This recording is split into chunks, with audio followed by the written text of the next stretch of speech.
Fabiano.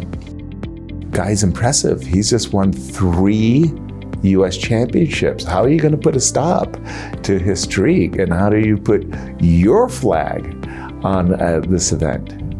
I didn't realize he won the last 3? The last 3? Well, you didn't realize? Yeah. Well, he wins so many tournaments, it kind of falls through the cracks that he won 3 in a row. Yeah. Yeah, it's tough. I mean, he has been definitely the best player at the US Championships recently, but he's just like in general the best player in the tournament. I think it's really difficult. It doesn't seem like he ever has really bad events, and personally when I play against him, I find him to be like my most difficult opponent in the US Championships. I think we just have to play a lot better. That's like our only hope, and then maybe we can all draw him and someone else can get some wins and win the tournament. But yeah, I don't think we can count on like his level going down or anything. We just have to like try to keep getting better every year, and hopefully one year our levels will be close enough that there will be a chance to pass him. Yeah, no, sometimes I look at his games and I look at the tournament. Sometimes, Wesley is just such a strong player. Come to the US to make 10 draws. And you look at the games, nothing's happening. I'm like, so it's a tremendously difficult tournament because everyone is so strong and everyone's very solid.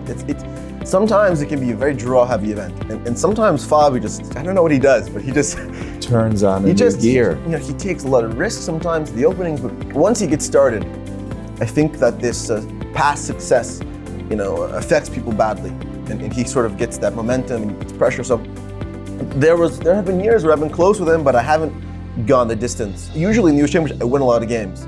These years I also lose. So I think in the past 3 years, at some point there were like 2 wins. I would, at one point it was 2 wins and then 2 losses, and then at some point I started with 3 losses and then I won 3 games. So I suppose there should be more consistency, because even in the Grand Swiss, other than my last game, I didn't have a single worse position in the entire tournament. So, I think the most important thing is to bring consistency and to just avoid losses. But that's everyone's advice, right? But it sounds simpler than it is. First, you have to hope he's in a little bit of bad form. He's been playing non-stop, so hopefully he's a bit tired. I mean, if he's in his best form, then there's no way to stop him. So hope that he's in a bit of bad form, like in 2021, he suffered 2 losses, then pounce.